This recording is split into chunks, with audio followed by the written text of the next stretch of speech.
All right, folks, welcome back to Mike and Maurice's Mind Escape. We have episode number 148 today.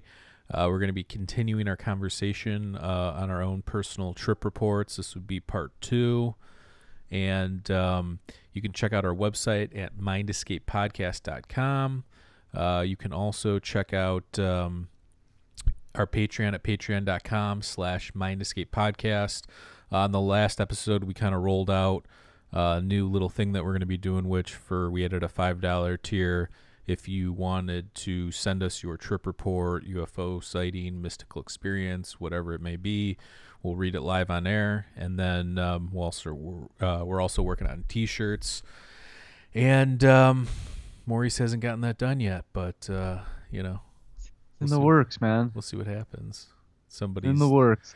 And then, also we have a $50 tier too. So if you want us to read one of your experiences and then, we could create some sort of a clip off of it. If you've seen some of our clips that we've made, Maurice did one for when we had Dr. Rick Strassman on. He made one for that, and he made one for one of Dick Kahn's DMT experiences. So we would do something similar to that, maybe put a little bit more energy into it as well. A little more oomph. And so check that out. And so here's a little rundown of the whole thing that we unveiled there for, again, $2 a month, $5 a month, $10 a month, $50 a month. Shout out to Abraham, who is a new patron, for $5. Thank you. And shout out to Sandy, who is one of our top escapees. And beautiful. We love you guys. And also check out indrasweb.org and sign up. You will get an alert when the app goes live. If you haven't heard us talk about this, this is an app we created, me and a buddy. And what we're doing is we're trying to connect open minds. So a lot of the topics we talk about, like alternative theories or fringe things that have some basis, but they're not really being explored or talked about too much. The whole point of the app is to get into those topics and have a platform where people can discuss those things freely. So, very good. So where we left off with the trip reports was, I believe we were talking about like how we went to the Fish Festival, I believe senior year, in Maine, the IT Festival, and our psychedelic experiences associated with that. I don't even know if you did. I know you were getting weird, but it might have been some other kind of weird. But no, I told you what I got weird on. I was smoking cannabis and I was taking caffeine pills. Oh. That's kind of where we left off. So I thought this episode, part 2, we would talk about kind of when we got to college and then, our early to mid 20s and kind of go from there. Mm-hmm. Yeah, I'm down for that. So I'm just trying to think. The first, a lot of our, the experiences that we had in high school and, and when we became like 18 and a lot of them were associated with like concerts and Fish and jam bands and live music and stuff like that. I know your first time wasn't at a concert or anything like that, but have you ever done a psychedelic at a concert?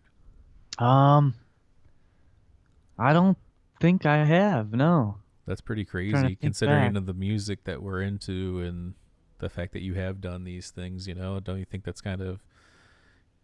I guess it's not that weird. Well, I know of an experience we'll talk about in probably the third or the fourth part of this, which was Fish, yeah. But, I mean, MDMA at... in Chicago. That might have... They call that the octopus night. Was that the only time that you've done it? Well, I've done MDMA at multiple Fish shows. It kind of became my go-to. It would be like the time I would do it, because it'd be like once every other year or something like that. So I'd treat it as its own special event. Yeah, I would consider it as psychedelic, but there's some people that are like, that's not a real psychedelic, Yeah, it's not the psychedelic in the sense... when you hear psychedelic, you think more of visuals, which I don't really think that's 100% the case, because there's mental aspects to it as well. Even if you're not seeing the floor move and stuff, you might be grooving on something or thinking in a different way. But I definitely I think that the MDMA I was talking about it before, how the mushrooms you connect with the vibrations and the music and stuff, but the MDMA is right there with the mushrooms and how you hear music and how you groove off the vibes.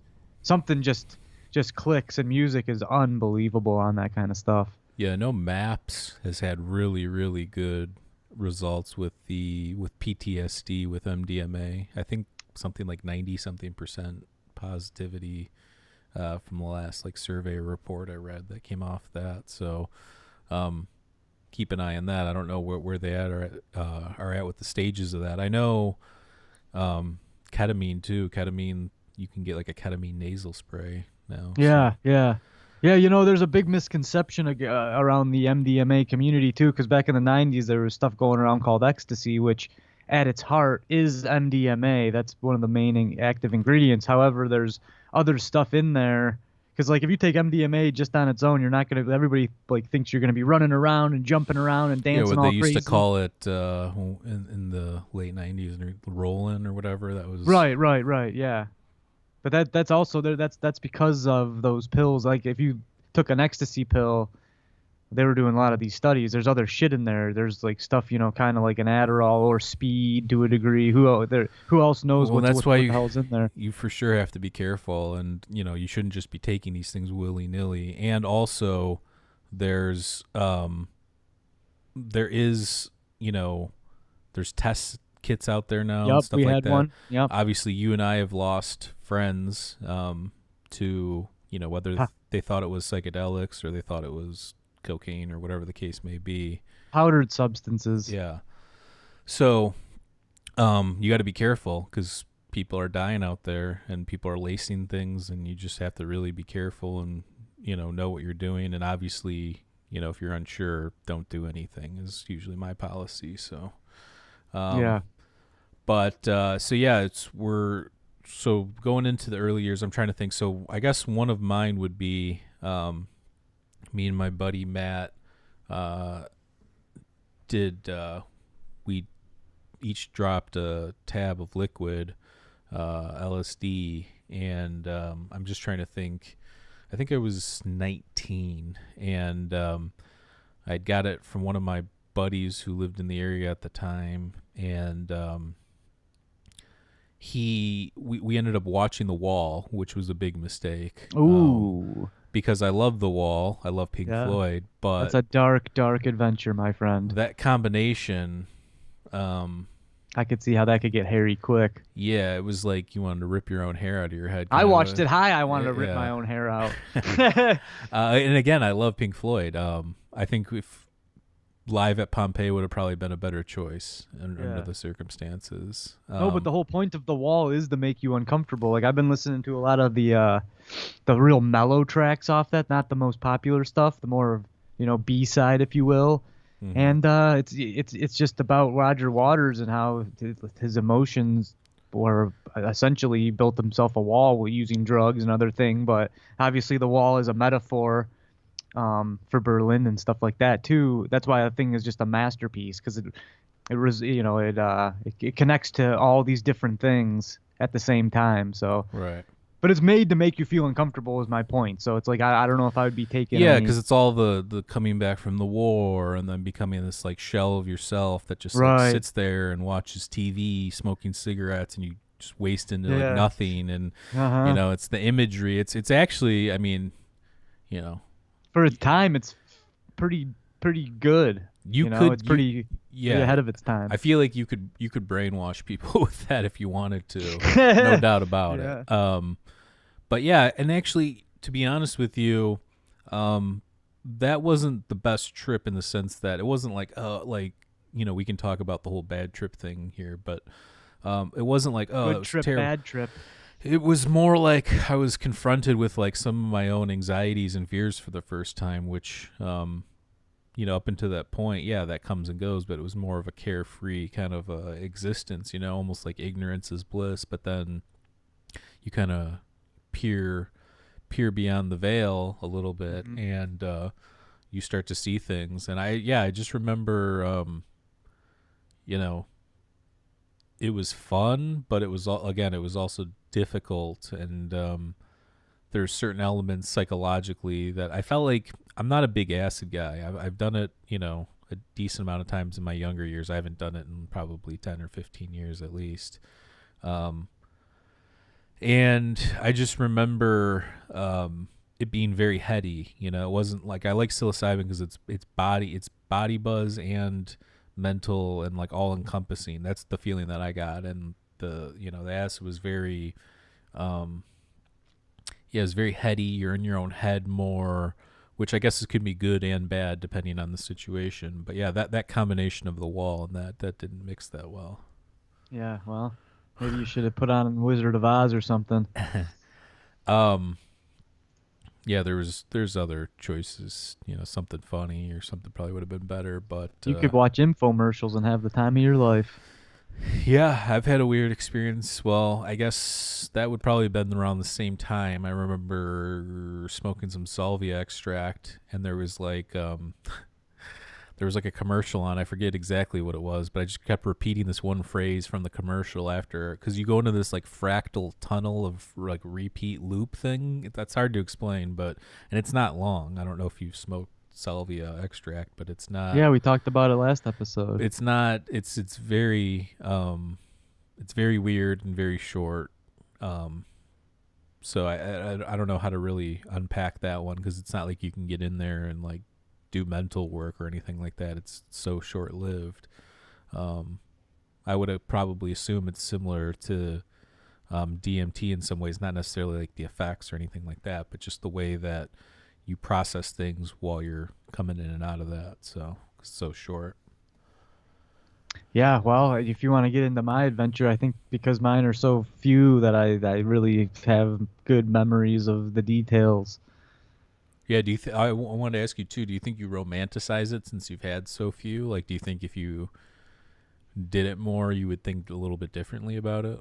Yeah, I always think that whenever you do something over and over and over, it kind of loses its flavor. I mean, think about listening to a song 100 times. It doesn't have the same magic that it did the first time you heard it or whatever. Yeah. So we were up at college, me, you, and obviously you're my cousin. Then our other cousin lived there as well. We were all going there, and this is up at our side, over to the side here in Western Michigan. And our cousin lived in what they called the student ghetto. It was kind of outside of campus. It was more of a rundown area, but cheap housing for students. You can get a big, nice house and have a couple of dudes in there. But so we all went over there one Saturday, and this is a lot of the times I do this stuff, I'm not even really planning on it. Like the first time we did it at my buddy's place after my 15th birthday, we weren't really planning on this. This guy showed up with all the bags and he was like, "All right, let's have a whirl here." Mm-hmm. Same thing happened over at my cousin's house. We were starting up a band at the time, and we put like an ad out in the college newspaper or whatever, some college site thing, and asking for singers to come audition and stuff like that. And mm-hmm. We had a guy coming over to audition, and we were sitting up in my cousin's room, and I have no idea how it happened, but he had a little bag of mushies and he was eating the caps, and I was kind of just like, all right, I've done this before. Again, I haven't done it since I was 15. So I was like, I've done this before. I'm going to have a little go at this. I'll eat a tiny little bit of shake. So then I started eating the shake, and next thing I know, I probably ate more than the other dudes because there was way more shake in the bag than there were stems. Mm-hmm. So I'm nibbling away here, and you're eating shake. You're not weighing it. I have no clue what I ate. I'm going to assume I ate probably about 0.5 or 1.5 or 1.75, like a nice half-eighth, kind of the same amount as the first time. And so we're sitting there up in his room. We're playing music, and we're waiting for our first singer to show up. And I put the guitar down. I just started feeling that coming up feeling, the little bit of, I guess it's a little bubbling in the stomach or a tingling, or there is a little bit of like anxiety for me, at least. It starts to rise, and I stopped playing the instrument, and I picked up this. My cousin had a Salvador Dali book of like all his work. It was a nice thick hardcover book of all Dali's like masterpieces and stuff. So I'm flipping through that and enjoying the work, because that stuff's pretty psychedelic on its own. Everybody knows who Salvador Dali is. with the melting clock and everything. Didn't he do drugs? Like he did like I peyote and actually, stuff like that. yeah, I don't. I think that there is some psychedelic, um, background there. Connections. I'm not 100% sure. I can look it up though if you want to keep describing it. Yeah, But yeah. So I'm looking at a book. I'm pretty sure that's been the guy that dude's doing the paintings is on some kind of psychedelic himself. So that was a good connection. And again, I was grooving on the pages. I was really getting into the art. And then I turned to a page of a picture, and I wish we could share this to show people, but it's a guy, and he's just staring forward into the page, like looking at you essentially. And I have no idea what happened, but I felt the terror and the pain within this character staring at me. And I I don't know, I couldn't get away from this page. Like it was frightening me, but it was mesmerizing me at the same time. And when you're on that substance, how time kind of just melts away. Actually quite the interesting experience when you start thinking about time, and when you take these other substances, how time it changes in a sense. It's yeah, see, he didn't do. That's why I didn't go along with that. It says, um, he once said, "I don't do drugs. I am drugs," oh, which is true. I'm telling you, man, I'm pretty Which sure is he did true. some peyote. Yeah, yeah. Oh, trust me, I didn't even need to do the stuff, but the combination of the two took it to a whole new plateau. So, anyways, I'm looking at this, and I love going back to Fear and Loathing, because there's a part when he goes into the hotel, and this is probably the most authentic part of the whole. Although it's based on a true story, so it's all authentic. But when he goes in the hotel and he says, "I can't explain the terror that I felt," and that's what I felt looking into this weird creature's eyes. Maybe we can somehow put it on our Patreon or something, because I Okay, would love. Go ahead. so this is what it says he would do to get to like a weird place. It said that he would sit there with a spoon in his hand, um, and he would pass out, and then he would hold it like over a plate, and then when he dropped it, when he would fall asleep, it would make a noise and wake him up from his dream instantly, and he would jot down or draw something that he saw. Like, so he was like trying to see his dreams. Wow, that's So pretty cool. That's again, pretty cool. maybe he did do it, but a couple different things I just read said the same thing, which is that you would think that he would, but he didn't. But either way, like you said, there's some sort of, we've talked about dreaming and endogenous chemicals in the body and stuff like that too. So it wouldn't be unheard of if he was having some sort of weird psychedelic flood of some sort of endogenous chemical or something. Well, he's one of my favorite artists. I love that out of the box weird stuff. I don't know if you enjoy his work, but I love it. I love it. And maybe having this experience with the book propelled me to have a connection with him. I don't know. Anyways, we'll try and figure out what the painting is and put a link, or not a link, but we'll tell you what it is so our listeners can check it out. But anyways, the painting scared me in the book. So I closed the book and I took it downstairs. I go, "Whatever you guys do, don't open to page 73." And of course, everybody flipped the book instantly, opened to page 73, and I don't think it affected these people the same way as it affected me. Yeah. Everybody was downstairs. You know how that house was. It was a nice communal group. There was always a nice jar of chronic, and this is back before bud was so widely accessible and stuff. They Right. always had the best bud just sitting in a jar, and that was the beauty of the house, is you just trust people. And yeah, I think that actually had a good impact on our psyches and growing up, and trusting people and being a good person. But so everybody's smoking bud, they flip it open, they're like, "What's wrong with this kid?" Because they didn't know what I was doing. Right. So we have the book incident, and I get the book out of there. I'm starting to feel better again. And then as I go back upstairs, we hear a knock at the door, and now our singer's there, this guy that's auditioning for our band.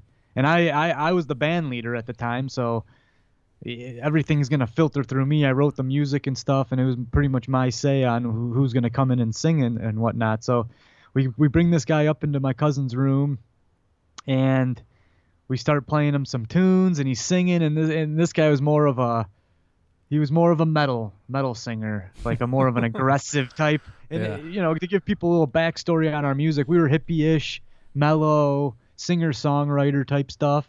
And this guy's really, he's getting into it. He's Well, I don't know though. We growling. were in jam bands. I mean, if people went to a Fish show and saw, Carini or Axela or something, they wouldn't be like, "Oh, this is tame stuff." Right, but at the same time, this is our band was a lot softer than that. You're well, My not band, yeah. when I was in the band you and I created. It wasn't softer, but then when you got with Rob and all those other guys, yeah, it did get pretty coffee house ish. Oh yeah, and our name was Molecular Sounds, so that we should have been we should have been canceled for the name alone. But again, I regress. So we got our nice Oh, metal you are singer. regressing. Don't worry about it. Yeah, we got our metal singer up there singing, screaming over the tunes, and I'm supposed to be the one that's orchestrating all this stuff. So we have him record. I think we had him record. We had one of those old school like digital recorders right when they first came out.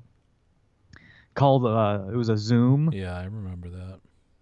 It might still be in existence, but so we were like, all right, lay a track down, and I put the headphones on and start listening, and it's a sound maze, if you will. I don't even know what the hell was going on, but whatever I'd heard through my headphones, there was echoes, I couldn't make sense of the sounds, if you will. So I'm trying to determine if this guy's right for our band, and deep in my heart, I know instantly off the bat that he's not. But then it's like now I have to deal with emotions and tell this guy he's not, because he was a friend. He was a friend of my sister's boyfriend at the time, so he was already like kind of friends with us, and Who, Jay? yeah, yeah. I could see that. And he was a good dude. Do you remember this at all? I mean, I wasn't there for that, but yeah, I mean, Oh, I okay. remember. I remember, Jay and like that whole house and everything. I mean, I had my own experiences with that house. I mean, I remember that was down the street from like the State Theater in Kalamazoo. And I Right. remember we walked to see Umphreys when Umphreys was like had different. Umphreys still had their original drummer, and I think Jake, the second guitar player, had just joined the band at the time. We went to go see Umphreys, and you got kicked out, and you were so pissed. Oh yeah, that was that. Well, that was the downfall of my existence up at Western. Maybe we'll dabble in that in another episode, but I'll get back to my story. It's not too much longer. So I have to break the news to the singer guy that he's not the right fit for the band. Maybe being on the psychedelic made my made my path clear. You know what I'm saying? Like Hmm. maybe taking it actually had a positive effect and allowed me to see over my emotions of being friendly with someone that Right. it wasn't a good fit. So, we kind of just like, yeah, I don't know, man, you're kind of into it because he was more into like Incubus and that kind of music, Right. which isn't scream metal, but it was more. He was just into a different type of Well, groove look, that. I mean, we've both been in pretty deep in the whole music thing. I think that there's some combinations that make sense. There's others that don't. If you have a rock band and you bring in a jazz drummer, something cool could come out of that. But if you're in Right. like a jam band and you bring in like a metal singer, that usually doesn't flow well. Well, not necessarily because of even like the tones or whatever. It has more to do with like what the music's trying to do and then what the singing's actually doing. Right. So Right. um Exactly. but yeah, I mean, So, I think it just depends. but anyways, regardless of that, me in my mushroom mind, I came up with the decision that this wasn't the right fit. So I broke the news to him, and that was an emotional roller And then coaster. you We've cried. talked.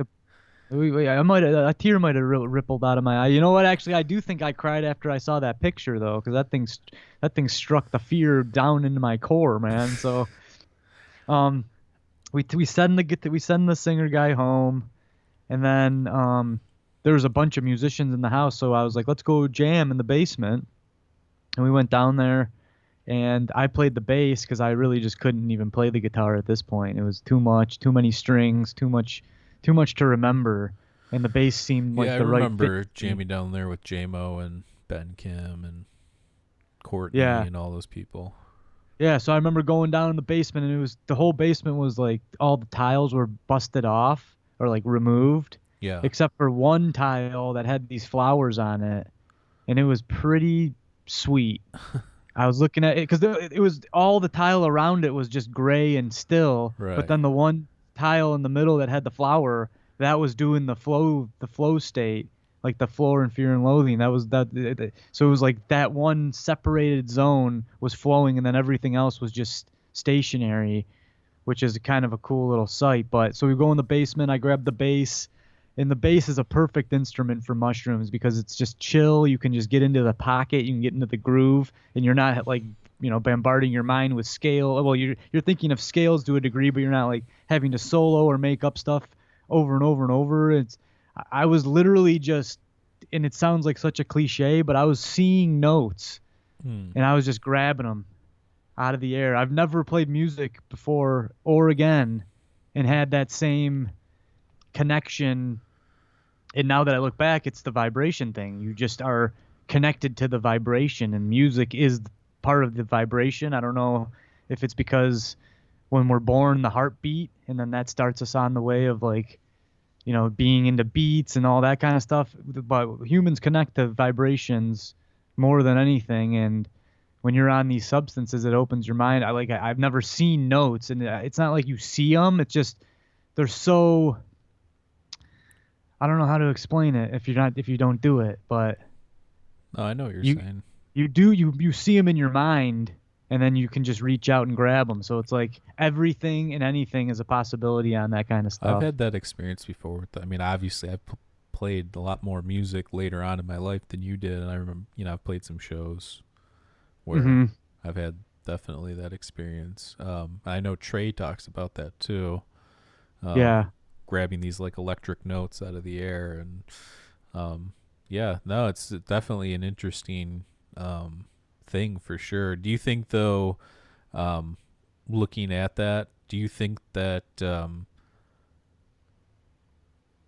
when you had that experience that there was something seated in your mind, uh, in terms of like you read that article with Trey talking about, or do you think that, like, do you get what I'm saying? Like, do you think it was like a placebo effect? Like you No, were absolutely experiencing that not. because you knew about it already, No, or okay, 100% no. I didn't. I've taken it once before, and yeah, I probably read articles and watched movies and read the books and stuff on it. But at the same, like, I had no idea. I've never played music on it before, and I've never really played music on it again since, which kind of is a shame. But maybe it's cool that I keep that as an isolated experience like that. But yeah, that was pretty changing, life changing. It also was changing because that was like maybe because my whole life was music at the time that it had more of a significant effect on me. Like if you didn't right, give a damn about music or whatever, but that was like my whole goal in life was to be a musician and right. surround myself with music and play and this and that. So that was a really positive experience, man. And there's just one little section at the end there after we got done jamming. My cousin whose house we were at left. He went to a keg party, and I was like, "Fuck that! I'm not getting into that." That Yeah. was like because that's the opposite scene of what you What about want, you that? I know? was going to ask you last time we were on. Have you ever done mushrooms and then drank after? Because anytime that's ever had, it almost like diminishes. It almost like wipes the whole experience. I don't know what the effect that alcohol plays in that whole process, but I feel like anytime if you've ever eaten mushrooms and then like drank alcohol or beer or whatever, I think it takes away from it or like brings you back down or something. I don't know. I've Yeah. had Oh yeah, it definitely does. I think alcohol just numbs everything. Is it that though? Maybe it has something to do with the way that like the psilocybin's broken down in your gut into psilocin, and then when things are being processed through your liver, alcohol the way alcohol is also being processed through your liver. Could it be some interaction with that, or I think it's a little bit more deep than numbing or something like that. Well, I just think that I just always knew that if you wanted it to intensify, you smoke cannabis. If you wanted it to decrease, then you drank Right. booze, a couple brews or whatever. But yeah, I'll just wrap it up real quick. But my cousin went to the keg party, and he's like, "I'm gonna go to this party. You guys, can you watch my dog?" And I was like, "Sure, I don't have a problem with that." Good And old Bowser. yep, old Bow Wow, and he And then when he left, I just remember like staring at the dog's fur and just having this the fur was flowing, and I don't know. I again, it's a connection thing that you kind of have to these animals. Like the dog was following me around. We don't know. We have no clue how animals see us. Like cats and stuff somehow have this, sense of they can tell when you're upset. Dogs have it too.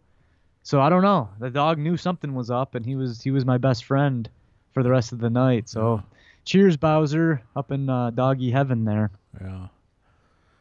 We got a couple comments here while that was going on. Somebody said, I watched Avatar and then The Never-Ending Story last time on Shrooms. And it never ended. Had a good time. Now, that's a classic movie. That was one of my favorite movies growing up was Never-Ending Story. Atreyu. Mm-hmm. I used to watch that over at your house all the time when we were kids. Yeah. And then another person said, I trip without taking, compounds. It's called Kundalini. Well, yeah. I like... a lot of people into that serpent energy, the Kundalini. I've actually never done it, but I meditate pretty heavily. And I obviously experience weird things in there. So who knows what kind of endogenous things are happening while that's going on. In terms of, so that was when we were what, 19 or 18, or how old were you when you had that experience? I should have been 18. Because we were only there for like a year. I think you might have been there for like a year and a half, or did you? No, I was only there for a semester, baby. Yeah, the real we came in real hard and left real hard. Yeah, we live like real rock stars, bro. We were messing around, and yeah, it was probably a mistake, but it might have been a blessing in disguise too. Do you know what I'm saying? Like in terms of, I didn't even know what I wanted to do at that point. I didn't even know why I was there. It was that kind of. It was just like, I don't know. Yeah, there's just no way to really explain it, but there was like no direction. It was just, oh, I'm supposed to do something like this. So. Well, before I had my awakening, I've obviously have a lot of regrets, as most people do, but that was the biggest regret of my life, was because I did well at the school. I just wanted to move home and start a band. I thought that was my calling, which creating art. So it was my calling, creating art. I just didn't know. You don't take that kind of stuff that seriously as a kid. You just have so much time, and you think that you can do whatever you want forever, right? And then the time hammer is never going to come down on you. Now we look back, we go, damn, if I was 18 and knew what I knew now. But there's been good songs written about that very thing, and I try not to have any regrets, because if you didn't take the path that you took, then you wouldn't be at the place that you are now. Yeah. This is probably one of my weirder experiences, but I don't know if you remember, because I lived in an apartment. When we were in Kalamazoo or at Western. I remember it all very, very well, bro. We put holes in the walls there. My next door neighbor, he was, I don't even know what he was doing. He was like extracting. He was a drug den. He was extracting DXM, which is like the active compound in Robitussin and all those cough medicines that make you hallucinate. Mm-hmm. So he gave me like a couple of those. They were like these like pills with like this like powder in it, and back then, again, we were idiots. We looked it up. We went under Irwin, looked it up, looked at the dosages and stuff like that. Oh, I was afraid of that shit. Did you do that with Rob and I? No, but it's going to your story. It will be good because I was totally sober, so I can kind of vouch for some of this activity. I was just like watching these guys. I was almost worried at one point. So we take these things, and then the biggest mistake ever, again, is what we watched, because I think that we were on some sort of weird watching binge where we took that, and then, because people call it like robo-tripping, and even when it's not, like, even though this was like extracted, so it was like the powder form of it, you would still get that like repeat, like, I don't know, it's like you get in these like loops. And then, like, you walk like a robot. You do these like robotic motions. It's very weird. I don't know how to explain it. If anybody's ever done it, I'm sure you know what I'm talking about. You walk like a robot. You talk like a robot. You are a robot. Yeah. No, but it's they call it robo tripping for a reason. And before I even did it, I'm like, why is it called that? But after doing it, it's like this. It's almost like you like Elon Musk implanted a neural link into your brain and is just hitting Whoa, random bro. buttons Whoa. and you're just you're just repeating and like doing. That's what it felt. But like, okay, so once you get past that though, there is like a plateau where I remember we took Bowser for a walk and like everything turned into like hyperspace outside. Like we were walking through the grass, it turned into like hyperspace, like something you'd see from like Star Wars when they hit warp drive, like that kind of a feeling. And then it's very weird. The downfall of the whole thing is that when you I remember having to take like a dump while this was going on, and it was like the worst. It was like the worst experience ever. Like if anybody's ever, had a psychedelic experience and had to go to the bathroom, it's not something that you want to do or enjoy doing. But this first, I'll get into that with my first LSD experience. for some reason We'll save that for another time. For some reason though, that whole thing it wasn't like unpleasant, but it was just like hey, don't do this kind of. It's not like something you would want to do regularly, and even most psychedelics you feel that way. This was like extra that, and that also had to do with the fact that what we were watching. Again, I made the poor choice of putting it on the wall with the first acid experience. This guy loves this wall, man. That acid experience. No, but we watched not Fear and Loathing. We watched, what's the one with the psychological there's different stories going on, and it's people shooting up, the old ladies taking amphetamines. Requiem for a Dream. Yeah, that was a huge I watched mistake. it sober and cried. That was a huge mistake. So we watched that. What else did we watch? We watched like a bunch of like messed up movies at the time. It's like, why are we watching this? But so there was that. And I remember music. Remember that one song kept playing. I don't know if it was a Jazz Mandolin Project or Christian McBride. It was this one song you guys kept playing like over and over and over again. Sounds like your whole experience was one big repeat. Yeah, that's kind of what it's like. Maybe that's what our whole experience is. And we took a lot too of what this is like. We took probably half of the highest recommended dose, so it was a decent amount. In terms of, I wouldn't do that again. That was one of those experiences where it's like, it was interesting, but that's not my thing.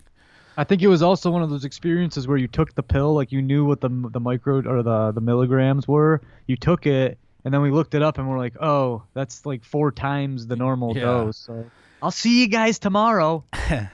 Walking around the room like robots. I also remember, just wanting to like lay around too, and just being like kind of, out of it, kind of lethargic. Yeah, very lethargic. Very yawning, repeat, like all those things. The yawning thing's interesting because you get it with psilocybin too. The yawns. That's funny. It's associated with like climaxing too, like when you're climaxing on your trip. Yeah, that's interesting. This girl I was hanging out with, she's like, "Oh, I something's happening because I'm yawning." I was like, "What does that mean?" Right. But whenever she would start coming up, she would start yawning and stuff. It's weird. I wonder what the connection is with that. If anybody knows, some sort of comment. Comment down. I think there was an article released trying to explain it. I don't remember if it was like a reliable thing or if it was just a hypothesis. Well, that's the problem in today's society. I don't know what's reliable and what's not. I think you got to look at who's putting stuff out. Like there's articles, like for instance, if you're looking at like I don't know, I retweet a lot of stuff on Twitter from our page on Twitter. And if it's like physics or science or space related, there's a good outlet called Quanta where, it's hard science. And they're going to give you, the materialist reductionist view on things, but it's pretty reliable in terms of what the most recent science is on it. And then you can deduce that based on other things that about the subject or whatever. So, you have to, when I look at sources, I look at like the history of things that, there's some that are out there that'll post like one thing once in a while where it's like, oh, okay, you're taking a little bit of credibility away from yourselves here, so it just depends. That was that experience. And we wanted to make sure everybody knows that both those experiences, my mushroom experience and Maisie's or Michael's DXM is all at the same house. So that was a I've got magical more. house. I've got another one from that house where Bring it on. Ryan and I ate. I ate like 4 G's of psilocybin. I think Ryan ate somewhere about the same. I think we split a quarter is what we did. I remember this night too. And I instantly threw up. Not instantly, but I ate them, and I think like 15 minutes later, I was feeling real queasy. Yeah. Threw up, but I still must have had enough of it in my system because I went on a journey. And what happened next was crazy because we went inside, and my cousin's girlfriend just so happened to show up that weekend. She wasn't supposed to be there, and we ended up. I had to walk home. So that was like, most of my trip You involved. gots to go, bro. Most of my trip involved me walking home to my apartment from his house. So that was kind of an interesting one as well. And then there was another one where we ate psilocybin there, and we watched Ace Ventura: When Nature Calls, and played Tiger Woods golf. And No, well, that's the night that I explained. So you must have dabbled with them too, because that was the end of the night. We watched that movie. and oh he's yeah, regurgitating I wasn't there food. for part of it then or something. Yeah, because you know what? I don't think you were there for the beginning of it because we were trying to conduct business, folks. Don't take the mushrooms before you're conducting the business. It all starts to flow together. But I think you showed up after, maybe chewed up the rest of the bag, and Right. we watched Ace Ventura regurgitate food into a bird's mouth. Yeah. Very good film. Very good stuff. That's awesome. Yeah, no, it was a look, it was I mean, I think looking back, there's obviously could have done some things differently, but we had a good time, but it was also like a learning experience too. The only thing I regret is not having the reverence or the mindset of which I do now, which I guess that's part of living and learning, and that whole thing. But I mean, going back there, you're having these experiences, or maybe that's what it got us here, to begin with, knowing that there's this mysterious thing going on and wanting to get in there and experience it, but not knowing exactly what's going on. Maybe that had a hand. Yeah, that's a great point. I was talking to this girl the other day about how a lot of people today are very materialistic and very material centered, and obviously me and you both did some psychedelic stuff at an early age, and I think that opened the door, even though we weren't going in and doing the self work because we were kids, we didn't know even about that, but Right. we were still opening up a perception to things that a lot of people don't have. And you can get bogged down in the reality of what you see, this is a solid desk and this and that, but having those experiences, I don't know. Again, we don't advocate this, ladies and gentlemen. This is our stories. These are just things that we've done, but to me, I wouldn't change anything. I love the fact that I opened my perception. I love the fact that I was able to see through the looking glass, if you will, and know that there's more out there. Now, after years and years of just not doing it, I could see how you could see, oh, well, that's just a drug. It's not really real. It's just changing the chemicals in your brain. But at the same time, what is real? Right. No, I thought that Salvador Dali quote was pretty relevant, Mm-hmm. He also might have dabbled with some things and then found a way to get there naturally, like a Tesla type. I'm telling you, I know you're hinged on this, but I'm telling you that whole, I don't do drugs, I am drugs. And it's actually, we've had Rick Strassman on talking about, the endogenous DMT thing. And, there could be some way to really, via meditation, via, fasting, via, there could be different mechanisms to induce that, so. I think that's the better way to do it, because you're actually preparing instead of taking a DMT blast off, or disappearing in a cave for 3 weeks. That's Dr. Strassman didn't seem like I don't think it's ever been tested. I don't know, but being in complete darkness for 3 weeks, a lot of these, ancient Asian traditions or Eastern traditions, there's people that claim that if you disappear into a cave in complete darkness for a few weeks, you start to, produce endogenous DMT, so again, who's going to sit in complete darkness for 3 weeks? I don't know. I just agree with the meditation in that aspect because you're actually preparing yourself to go on these adventures. So when you naturally, like, if you can achieve this stuff naturally with meditation or darkness or whatever your approach may be, it's going to be more beneficial for you because you're not just popping a pill and then taking a lift off. It's more of preparing yourself for it, readying your mind for it, going in with intentions, which obviously you can do that too. That's why I love what's his name, Lane, the guy that with Tom the Lane. Tom Lane. Yeah, I love that because when he does mushrooms, I mean, it's not even it's no they're partying and mushrooms in his eyes are like the furthest things apart from each other. Right. And that's the problem with society is these lines have been blurred. And again, I love the jam band scene and stuff, but that's actually kind of where it happened. It's like, let's take these drugs and go party and lose our minds, which is a good thing. At a No, I mean point. let's go back to the roots. You look at the electric Kool-Aid acid test, the Grateful Dead, and then the Dead carried on the tradition, and we're huge Grateful Dead fans, and we proud can, of it. we can obviously point to the fact that LSD and all these psychoactive compounds were very prevalent, and that carried the tradition on, and then those people had kids, and that's themselves kind of, when the Dead kind of fizzled out a little bit, now you've got Fish, and I know they're not the same thing, really. They're two completely different bands, but that whole scene, that jam band occult scene has been around for a long time.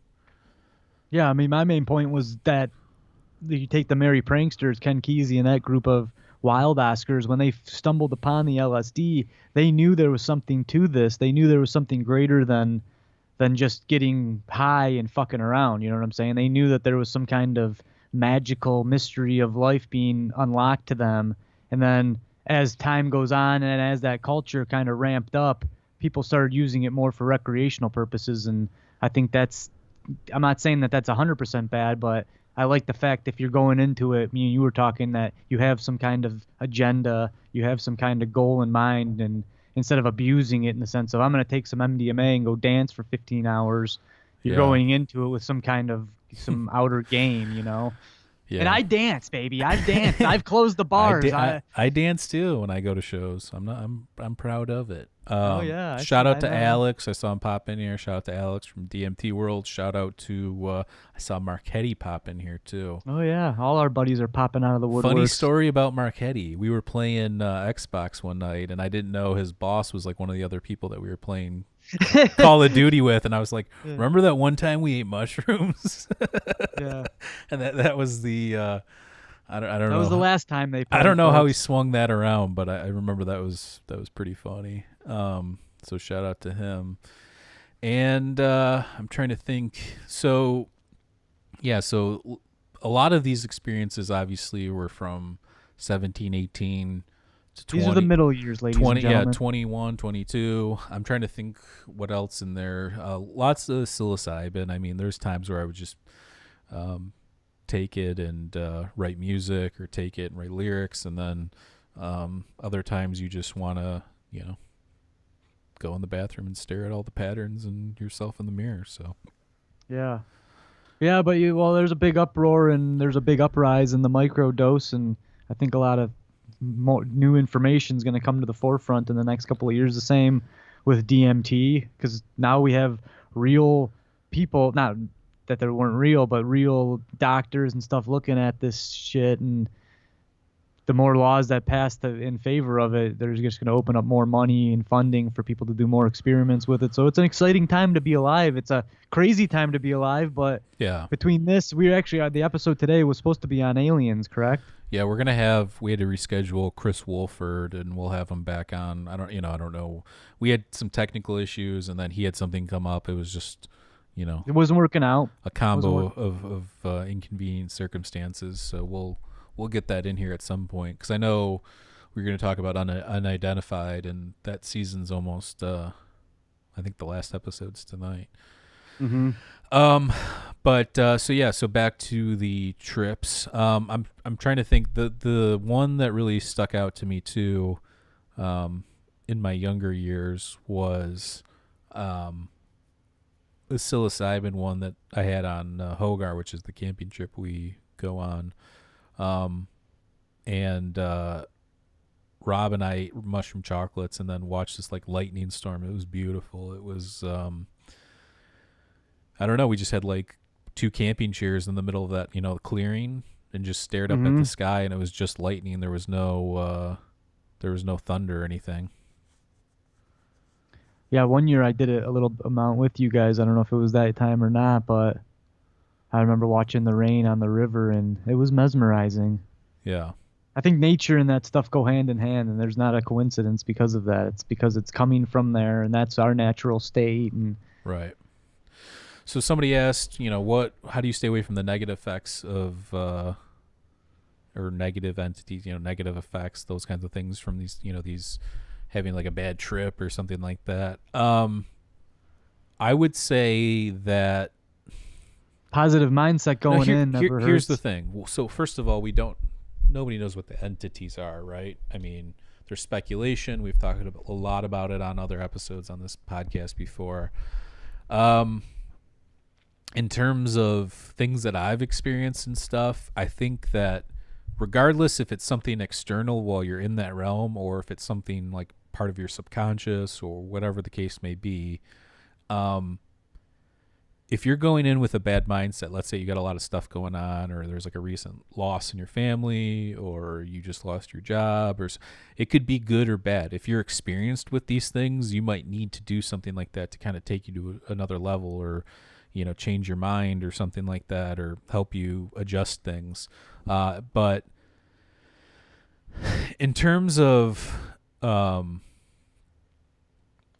bad trips and stuff like that, I really only consider there's bad trips in terms of people like, oh, I didn't like what I saw or stuff like that. And then there's bad trips where it's like you're predisposed to schizophrenia, or you have some sort of psychosis that evolves from the experience. Now that is rare, but it does happen. So I think that before you do anything, taking any sort of psychoactive compound, that you obviously know your mental capabilities, and you're not on, or you're not in a bad place, and you've talked to a doctor or psychologist, whatever the case may be, because if you are borderline, have some sort of anxiety or depression disorder, while they're doing studies that show that this can help with some of those things, you can also, these things have been induced before too. Same thing with cannabis. There's some people that have terrible effects from eating edibles, which That's me. to me, I don't know how that happens, but I obviously everybody's I different. know. Everybody's I'll tell body you right chemistry is now. different, so we'll go But for ahead. me, it's the same thing. It's like if I had a really bad experience with it once, so then now whenever I feel that feeling, it's like my mind goes back to that bad trip, if you will, and then it's like that all over again. So it's probably more of a mental thing Mm-hmm. than the actual effects making me worried. But it's like here it comes again, and then you don't want to ever panic on this stuff because the whole point is you're going into it and you're not getting out of it until it's over. So acceptance is one of the best tools to practice. Again, it's not as easy as it is to say, but Yeah. I would say also too, they used to call them psychomimetics because it like mimics what's going on. If you are, again, if you're in a bad place or you have negative thoughts or whatever, if you do it, it's just gonna like amplify that. So whatever your current state is, it's going to amplify that. Now, it might make you, again, if you're experienced with these things, I could see it helping change you or getting you out of that mindset. But that's if you're experienced with it. You know what to expect. If you don't know what to expect and you're very scared, and you also have a lot of stuff going on in terms of personal stuff, might not be the best time. But again, I would say the best thing to do is to meditate while you're doing it. If you practice meditation, maybe even practice meditation or get into meditation. If you've never done psychedelics, meditate first, get into meditation, and then maybe, try and integrate that in somehow. I think that, again, bad trips is just a reflection of your current state. So if you are in a bad place, you're just going to experience that kind of a thing. I'm trying to think if I've had any. It shows you what you don't want to see about yourself too. So if let's say you've been very egocentric, or you've been, a certain way for a while and you do it, it's going to change your paradigm up pretty quickly. So you're going to, Mhm. I know in my early 20s, I was very me, I'm the best, look at me kind of and I think a lot of people are like that for, or at different parts in your life, but more likely when you're younger, Yeah. And for me, it was when I would do it and with that mindset, it would be like a wake up call, like there's, I'm trying to think how to phrase this. It's almost like, how you were mentioning on the last episode that the bad energy from the people and you wanted to switch it up and go with the good people. Mhm. That's kind of how it was in your own head in certain ways too. You know what I'm saying? Yeah, for sure. But it's not that simple either. It's not as simple as like, oh, I'm going to think positively. Therefore, yeah, that you can try that. Maybe it'll work. But I've never had a trip that's completely just blissful. I've always had my ups and downs. It's almost I think a lot of it has to do with set and setting. right. So if you have somewhere you got to be or a time constraint, don't do it because it's just going to, weigh heavily on you. But if let's say you've got the house to yourself or, group of people, that you're with that are, you can trust and that kind of a thing. It's all about set and setting. And I think that being in a good mental state with a good set and setting is a recipe for a fun, great trip. However, again, there's some people that induce this whole thing because they're in a bad state too. So for instance, with the mental health stuff, I mean, my experience with OCD and stuff like that is you get so caught up in this like fake OCD, it's not fake, it's real, but it's this thing that's going on in your head where you're believing and thinking things that aren't really happening. And you get caught in this like mind loop. So when that happens, there's really no way to break out of that via day-to-day consciousness. Yeah, meditation helps, but you can't meditate all day. I mean, I guess you could, but in the real world, people have to work and get stuff done. But when you do these things, it breaks up the monotony of the situation you're in. So for me, it's like if I had gone like 2 years and didn't have any psychedelic experiences and my mind is just shot, I've had my OCDs worn me out or whatever, having that macro dose and being able to like reset and come back and like reflect on the CBT or the CBT therapy, the cognitive behavioral therapy, and all these other tools. So you integrate the one tool with the other tools to get you kind of out of where you're stuck. So, yeah, I think that's part of it. So again, people in bad places can get out with we've seen with studies with MAPS and these different organizations that have good response to these substances. Whether it be PTSD or OCD, that kind of a thing. I know specifically with OCD, they say psilocybin is one of the better ones. But yeah, again, it's one of those weird things where everybody's different. Everybody's got different body chemistry. No one thing works, and that's why we've been, talking about this subject a decent amount on this podcast, is because you look at the state of the world and where we are, there's a lot of people with mental health issues, and you want as many options out there. So even if psychedelics aren't the mystical cure or whatever the case may be, or the cure, it just having that extra tool or that extra option out there, I think is a good thing. So because there's might be some people resistant to conventional therapies and treatments and stuff. So. Yeah, keep all your options out there and you can find what's best for you. So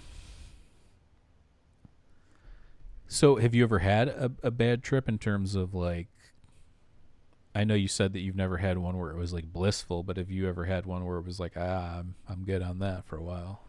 No, not with, I've only done it a handful of times. Like I said, there's been parts where I've been a little scared, like the Salvador Dali moment. And then there's parts where I've had straight full-on magical experiences when I'm pulling notes out of the air and jamming.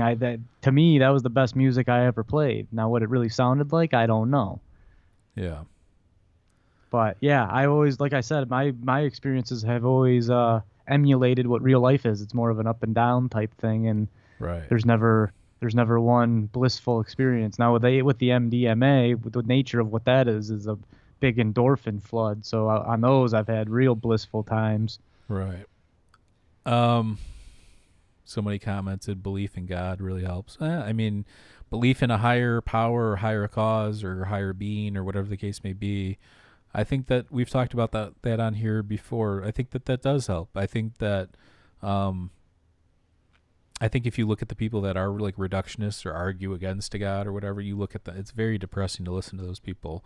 Now, I wouldn't say that there's a God as in like a Zeus-looking character with a beard in the sky, but I mean, everybody's free to believe what they want. Me personally, I don't know where I stand on the whole thing right now in terms of I believe that there is purpose and we're here for a reason, but that's kind of what I've been focusing on lately. Less about who created or how created, and more about like why are we here, kind of a thing. So Yeah, good points. teleology, and then they mentioned heal your childhood. Well, for me, I had issues. I had a great childhood. I wouldn't say anything. I wouldn't look back and be like, oh, this is what scarred me. So I don't think it's as simple as being like, oh, you were traumatized as a child, or oh, you were traumatized in your teens or whatever. I don't think that that's always the case, by the way, because I didn't have that experience. So I think for me, it's one of those things where, again, everybody's different and has different experiences, but I think you really have to put yourself in a position when you're dealing with these substances to have success, which means, again, know your state of mind, know your setting, know all these things, going in. So therefore you're not surprised by anything. So if you've been repressing some sort of feelings or emotions, expect to deal with those during the trip. That's just going to happen. Good advice, my friend. Very good stuff. So I'll talk about, I'm trying to think. I'll talk about the most intense one, I think, in terms of dosage and experience and that kind of a thing. So what was when did we go on that 4th of July camping trip with Jason and Nick, and I think like some other people came, some of our other friends. Junior year. Was that or junior year? I think it was senior year, maybe. I think it was senior year, 4th of July, or maybe it was going into senior year, 4th of July, right? I think that's Yep, what sounds about right there. Yeah, so I took four Gs dried, and then I think I had like a 14, but I ended up eating 4 initially. And then I ate another 6 after I started to, I don't know why I did it. I just did it. I was like, I'm going to push the boundaries. We're camping. There's nothing around here. Let's have some fun. Yeah. And I just remember the crazy experience. And at that point I had been doing like a decent amount, so I knew like I could handle this dosage. I could, so 10 Gs dried is a lot. I mean, Terrence McKenna said 5 Gs in complete silence is, the perfect dosage. Well, I did double that. And I remember a few things. One being when it came on, I remember I was staring at this tree, and this tree looked like it was breathing. And then all of a sudden the tree turned into like one pattern. And then that one pattern spread to everything. And then everything dissolved into like nothing. And it was just like me sitting there. I was almost like disembodied in like a way. So that was one of the more profound experiences I've had that I remember. Now, looking back, there was a lot of crazy stuff. There's people that we were with that were like lighting off fireworks and doing all sorts of crazy stuff. So stumbling around hammered in the woods. But I did have a good experience, and I did push myself on that one. I don't think I'd ever do that amount again, but it was interesting to see what came out of it. And I still remember it pretty well, actually, even though it's years and years later. I mean, this was almost probably 15 years ago, 16 years ago, something like that. So maybe even longer. Yeah, time is flying.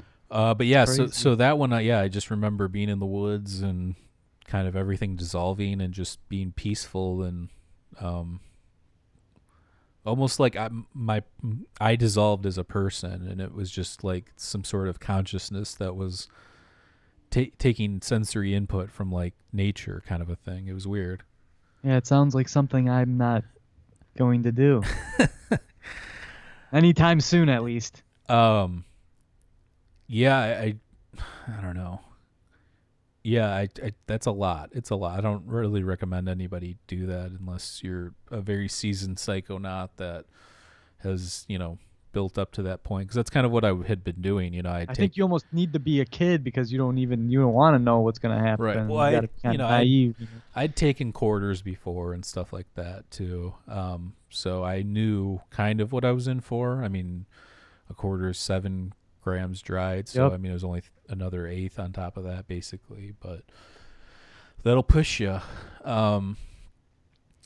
And what I did learn from that too was I think that was the last time that I took a lot of a psychedelic and was like around more than like 1 or 2 people I trust. Yeah, well, there's a lot of different activities going on there. Like when you're tripping and you got some drunken buffoons, it's just not going to vibe right with you. You got to find the right, like you were saying, the right setting. And I just know that the booze doesn't really interact well with the psychedelics as far as the experiences I've had. Yeah, the booze definitely. I don't know how it is affected with like other. Because I'm not a big drinker, but I do remember being younger and when I wasn't really smoking, when I did take psilocybin, I would drink here and there, and it did take away the effects. I know some people liked it though too. Our buddy Dave loved that combination, but yeah, I don't know. It's whatever floats your boat. I'm just saying. The buffoonery of a drunken party doesn't really seem to jive with the thought processing behind the psychedelic world, but that's just my opinion. Do you remember what age you were or like how old you were when you'd be like, these things are not to be fooled around. This is not just to take anything. This is a serious thing. Or did you? Yeah, the first time I took it. No, man, I know I did too, but I know because you're like kind of a little scared. But I'm talking about more in terms of like how we look at it now. Like these are tools. These are that kind of a thing. Probably just in the last 5 years have I looked at the magic mushroom as more of a tool. Because I always, like I said, I knew it was something not to be messed with. But as far as after we talked with Tom Lane the first time, yeah, that, and then hearing some of your experiences and just all the information that's bubbling up now about using it for different mental illness and stuff like that. Same thing with MDMA. Like I felt the effects after doing them because I'm a real anxious guy, and I always would feel like just better for a while after doing them. But I didn't know what that meant. I didn't know if I was just having a good time and I needed to have a good time and that's why I feel good now, and now I realize that I was actually messing around with the chemistry of my brain. And again, that's we got to support that fact that you are messing around with it. It could be a positive thing that you need, but we ain't a doctor here. So the fact that you said ain't a doctor, I think that's the whole point have of been it, bro. That's noticed. the whole point of it. Look, and everybody's different. I like being in a nice set and setting. I know I remember being at our buddy Anthony's house, and our other buddy, I won't mention because I don't know, who knows. But you shouldn't mention any last names. Yeah, but go ahead. I'm not even going to mention first name. But this person took, and I'm sure you'll be able to guess who it is. This person took like 3 or 4 G's. This is when we were in high school on like a weeknight, and was in the basement. He's like, "Oh yeah, I ate this." Put headphones in, and then just goes, "Oh, I'm going for a walk," and then disappeared. Oh yeah. We call him the Wanderer. We would run into him at music festivals. We didn't even know he was at them, but his energy force would be such a strong, significant pull that we would just run into him. I love that about the guy. So that was pretty, and there was a few of those times where that happened. I think that for me, again, I like being in a because I like to meditate. I want to use it as like a visionary experience, and that's only been probably like 5 or 6 years that I've kind of felt that way. Mm-hmm. So it's not really been that long, but we're not really that old yet. So, No. Based what I've seen on some sort of psychedelic forums, there's people in their 40s and 50s still talking shit for no reason. So No, We were we're never not like, going to well, devolve. we were never like that anyways. But in terms of, again, it's how do you perceive these things, and if you perceive them in terms of um, where you are at your life, it's very indicative of what's going on. So like for me, I was focused on being a social creature in high school and the first part of college, and then I decided, oh, I got to figure something out, and then I moved to Chicago, and then started doing music and being involved in music and working at music stores and teaching guitar lessons and doing all that kind of a thing. Um, and with that, I think there is some sort of connection between art and these substances, and I think you'd be hard pressed to say that. Obviously, you don't need them. There's a lot of good artists that I'm sure don't take anything or do anything. But even like Hmm. nicotine can be considered a drug if you take enough of it. Oh, So it's not considered. It is. Now, is it mind altering? That's right, another talk. it's But not. yeah, caffeine, cigarettes. I love David Lynch because he's like he smokes and he doesn't give a damn about what's the effects. He goes, "This is part of the art lifestyle, cigarettes and coffee," and it's kind of true. They Right. just go hand in hand. Um, but yeah, there is some sort of connection between creativity and art. So like when playing music and doing these things, you do feel that like cosmic connection that's happening. Like you do know that there's something more there, but then it's a whole different ball game once you acknowledge it and then take it even a step further and try and figure out what is that thing that's happening. That's the evolution of it. So I think that's Right, kind of right. where we are right now. We're over the last few years, whatever, maybe we've realized that the power of these things, and then obviously let's try and figure out what the mechanism is and why is it that's happening in there. And there's a lot of people that are musicians that are into the topics that we talk about aside from music and psychedelics and stuff like the occult and mystery traditions and that kind of stuff. There's a lot of musicians that are into that as well that I know. Exactly. Um, so these were kind of the middle years. I'm trying to think if there was anything, because there was actually um, a bunch of years where I stopped doing all this stuff, probably in my late 20s when I was trying to figure out my mental health situation out, which was kind of looking back. I was probably self-medicating with the psilocybin and just didn't know it. Do you know what I'm Yeah, saying? that's what I was talking about with the MDMA and the partying and all that stuff. And you're just going out and doing it. You're not really thinking about using it as. And when you go sober, Your mic popped out there, buddy. yeah, I've been pretty sober for a while now, and it's you have to deal with your emotions as they come up. I mean, when you solve a problem, it's way more long lasting than instead of just going to the bar and drowning your problem, waking up with it again. So Mm-hmm. but at the same time, your problems are a little more in your face and a little more intense because there is no place to hide. So Right. Yeah. Yeah. I think that again, it's they used to call them psychomimetics, and these things mimic what's going on inside of you. So if you have hmm um, a lot of stuff that's going on and it's not the best, it's going to come out. But that's why it's also therapeutic too. So when you're forced to confront these things. There's a lot of people that'll just sweep their emotions and their feelings and their thoughts under a rug and be like, I don't want to confront that right Oh yeah, now. you don't want to feel uncomfortable. You don't want to go up to the top of that cliff if you're afraid of heights. But that, like what you're about to say is sometimes you got to look at the stuff in the eye and Right. Um. So yeah, it's again, it's what it is. But I'm trying to think if there's anything else profound in there before we end the episode. For that was a good rant. We want to thank everybody for tuning in. If you haven't hit the like button, give it a little smash there for us and leave us a comment below. I mean, we have a lot of experiences in the later years. That's when my activity started to ramp up a little bit, but those first two stories, I'll never forget those. I think that I remember them in pretty good detail. yeah, and I mean, I'm not giving you guys all of my because there's a lot in there, and there's ones where Your head'll explode. it was purely just like taking it in my bedroom and then visual world putting on like a Fish concert and just zone, like that kind of stuff. So that was hmm prevalent a lot, but I'm just giving you like the profound ones, or the ones that I definitely had some sort of shift going on while it was happening. Um and yeah, so these were the middle years.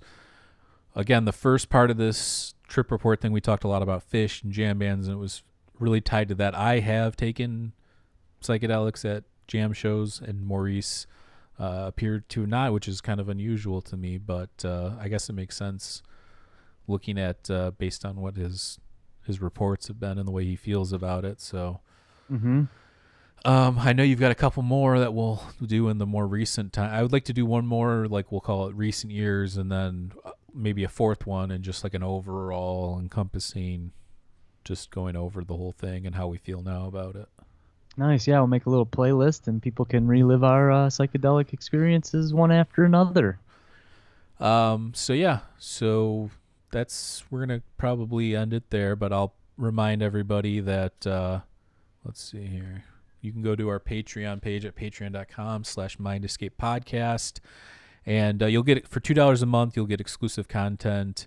Again, shout out to Abraham, who's a new patron, and shout out to Sandy, who upped her patronage. She was already a Topic Scapey, but it was just a formality. And so $2, you'll get exclusive episodes and segments. I forgot I didn't upload the one yet that we did with Anthony Tyler on the dive manual, his book, The Dive Manual. We did an extra like 15, 20 minutes, I think, with him. I'll upload that. And for $5 a month, we will read your trip report, mystical experience, paranormal experience, or UFO sighting on the show. For $10 a month, you'll get a T-shirt. That one we don't have on there yet, just because we don't have the T-shirts. I don't want to put it up until we do have the T-shirts. And for $50 a month, which is our high-end option, which we'll just put it on there. Who knows if anybody's ever going to take advantage of it, but Maurice will create a visual representation and clip of your experience that I read on the show. So if you do the $5 one and you want us to read your trip report, and then you decide you want us to turn that into a clip using visuals and trying to recreate it, that's $50. So go on your adventure with you. And yeah, so, and then also check out indrasweb.org and sign up. You will get an alert when the app goes live. We have people right now on there for the beta that are just, creating groups and plugging around, and should be good to go here in a couple weeks. I'm in the process of moving and doing a couple things, and Maurice is going to be going out of town and stuff. So we're just working on a few things behind the scenes, and that should be up and ready to go in the near future. So just sign up and you'll get an alert when it goes live. And check out mindescapepodcast.com. And anything else? That's it. All right, folks. Well, thank you for joining. We all love you. And stay safe out there. And enjoy your weekend. Enjoy your weekend. Stay safe. Peace. Cheers.